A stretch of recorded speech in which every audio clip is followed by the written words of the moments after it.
Well, hello, welcome to another day of tangling. So, as I'm sure you can tell from my channel, I went on a little bit of a binge with the Zentangle project pack number 8 over the past, I would say, 4 or 5 days. I've posted up almost all of the different tiles that were included in that pack, and I'm pretty sure over the next few weeks I might continue to improvise and play around with some of those projects. But I haven't been doing, because I've been so busy with those tiles, I haven't been doing this dedicated daily 15 minutes. And I remember last week I had talked to you about trying to think about what my new project was going to be, and I was considering some sort of labyrinth. But instead, I thought about the Tireless Tangler. On her channel, she has tutorials for different Celtic patterns and Celtic knots, and I saw this one and thought it was just perfect for tangling in. And I just purchased this new paper. Typically I use Zentangle products, but this time I decided to use this Strathmore mixed media that is toned tan. So I drew this pattern. This is I think she called it a Motherhood knot. I'll put the link to her video in the comments. But I drew this knot, and you can see here I drew in A-Dalfa. I wanted to see if this paper, how it would respond to just the normal techniques we use in Zentangling. So as you can see here, I think it responded pretty well. So this is my new 15-minute project. I also purchased the ebook on Etsy called Madame Renaissance. And many of the patterns that we're going to do on this project come out of that book or are inspired by that book. So if you want to follow along and get more in-depth information about the patterns we're going to be doing each day, that would be a lovely book to get your hands on. So the pattern I want to do today is actually developed by the gal who wrote Madame Renaissance, and it's a fragment pattern. So when you do fragment, reticulum, and fragments, first you have to draw your reticulum. So this is a square pattern, and I think I'm going to begin in this section right here.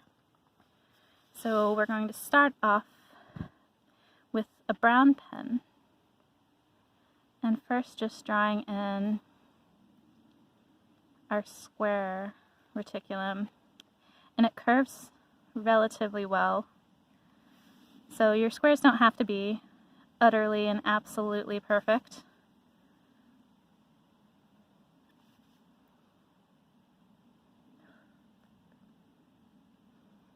I liked this pattern, and she developed it because she had a lot of high contrast patterns, and this one is not terribly high contrast, so it contrasts really well with high contrast patterns.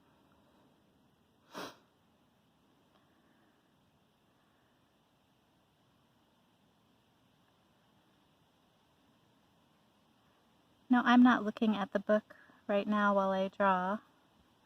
I'm just drawing what I remember from her book. So whether it's exactly what she did, I'm not sure. But I bet it's pretty close.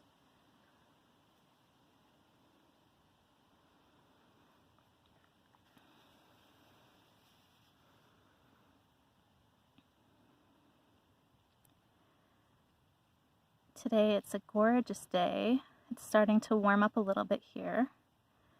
So I would say it's in the mid-70s. It's supposed to get a little bit warmer this weekend, but then cool off again to the 60s next week.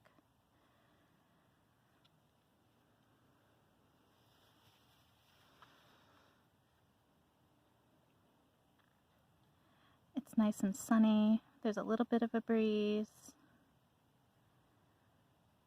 My neighborhood was getting a little bit noisy, so I decided to go out to a nature area, do a little bit of hiking by the river, and just find a bench along the way.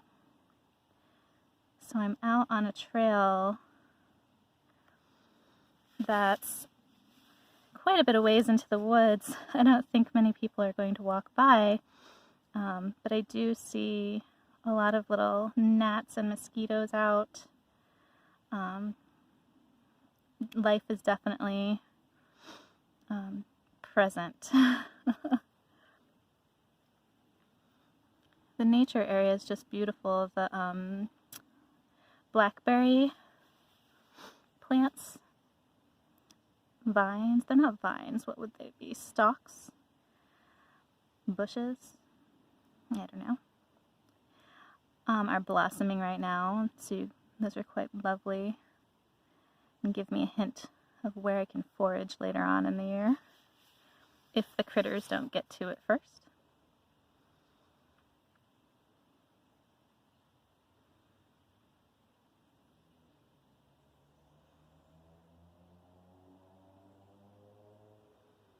This is a very relaxing pattern because it's just nice and repetitive. You can really sort of get into the flow of it.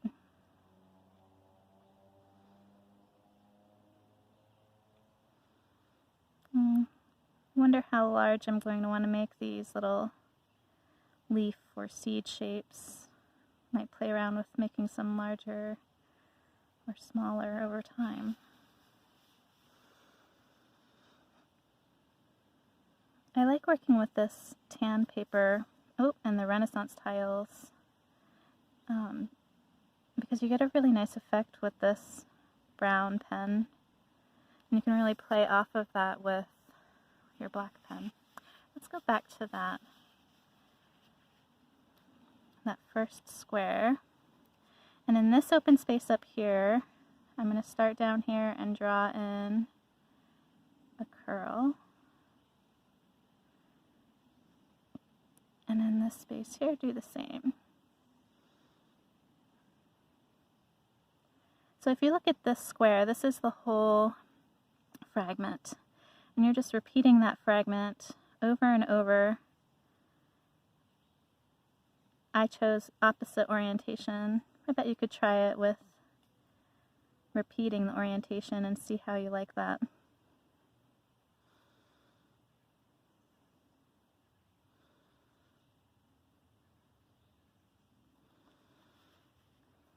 As I was walking here on one of the paths, you could hear just this symphony of frog songs.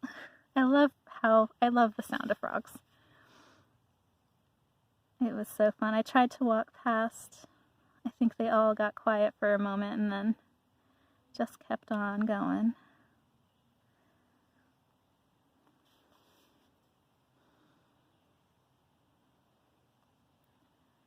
This nature area is really nice, and its specific purpose is to support the study of nature, and so they do a really great job of maintaining native plants and doing what they can to support the local wildlife.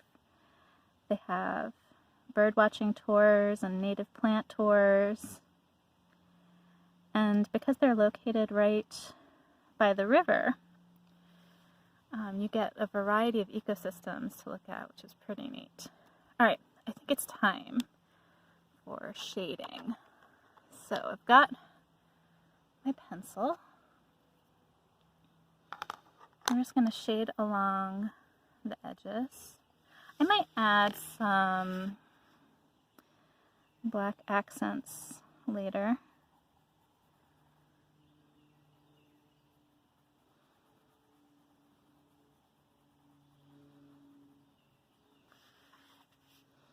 So right now I'm just laying down graphite. We will move it all around in a few moments, but right now I just want to get it down on the paper. So differences between this paper and a typical Zentangle Renaissance tile. The paper here is much more durable. I notice when I'm drawing or shading and highlighting on a Renaissance tile, the paper can be quite delicate and I really feel like I'm getting into the fibers a bit too much sometimes while I'm shading and highlighting. So this paper, this mixed media paper, is much tougher. It's a bit thicker, much more smooth surface, but that also means, like I said, the shading and the highlights don't quite work into it the way it does with a Zentangle tile, an Opus tile, or a smaller one, either one, as long as they're Renaissance tiles.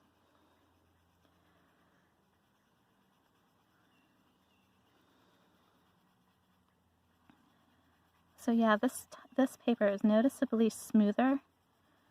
The weight, it has much more weight to it. Doesn't have as much tooth to it. It's much more sturdy, much more firm. I wouldn't say that that makes this paper necessarily much better than a Renaissance tile. I'm just trying to let you know what sort of differences you might be able to expect if you were to go and try mixed media as compared to a typical Zentangle Renaissance tile. And obviously, the sizes are different. Okay, here's my shading.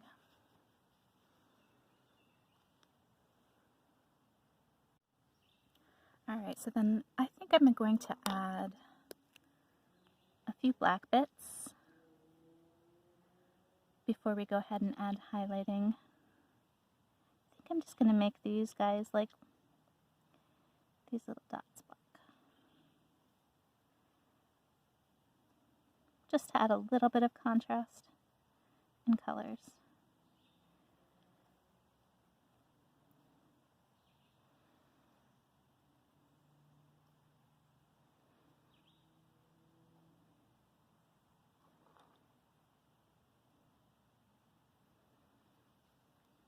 Alrighty. And then we can go ahead and add our highlighting down the middle, make it look nice and shiny.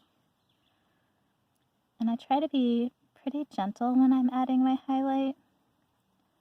I don't know, I find being gentle with this white charcoal just feels better and oftentimes looks better in the end. So I'm just putting down really gentle circles, little circles right down the center. Makes it look like there's a nice highlight there, nice and shimmery, gives it a little bit of dimension.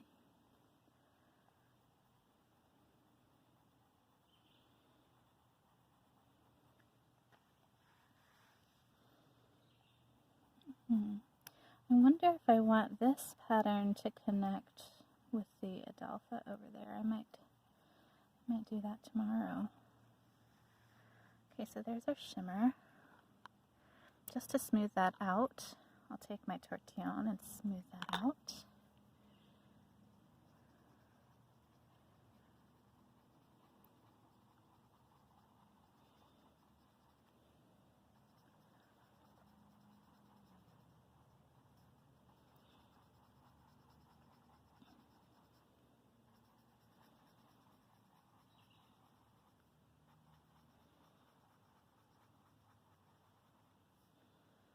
There we go.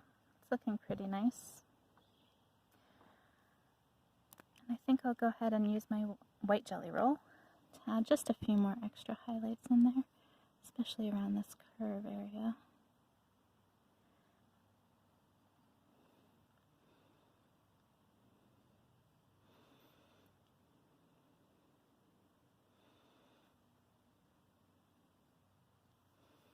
Maybe one more over here. There we go. I feel satisfied by that. I think we can add in one more of these fragments to connect it with our A-Dalfa. I kind of like the idea of it going this way, even though this is coming this way and theoretically the next one would be going that way and then it'd be coming down over here. I kind of want it to go that way. I don't know. What am I thinking? That might actually look nice too, though. Okay, I'm sold. Yep. This one works up pretty fast, this pattern, and it's nice and relaxing. Not so many steps.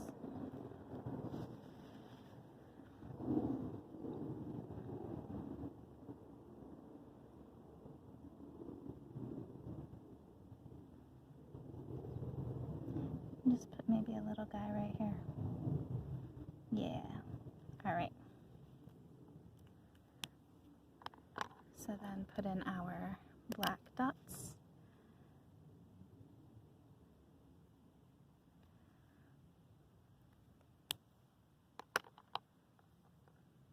Put in our shading. Whoa. Gotta get my pens organized over here. Okay, shading. So right along the edges.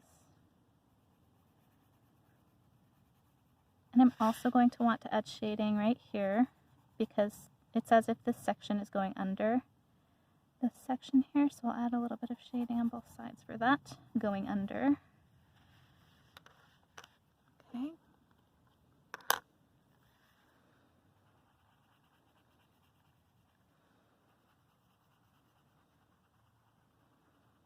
There we go.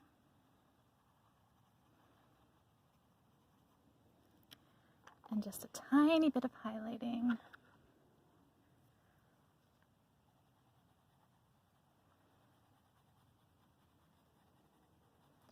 Just sort of connect it to that A-Dalfa. I like when the patterns slowly morph into one another a little bit, so it doesn't look like as much of an abrupt transition.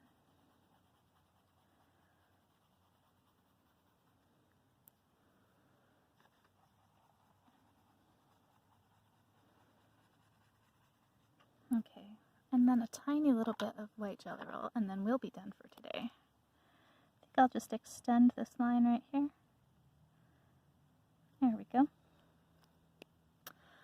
All right, so there is our 15 minutes of tangling for today. I hope you have a brilliant rest of your day, and I hope that you come back to see what I do tomorrow. Bye-bye.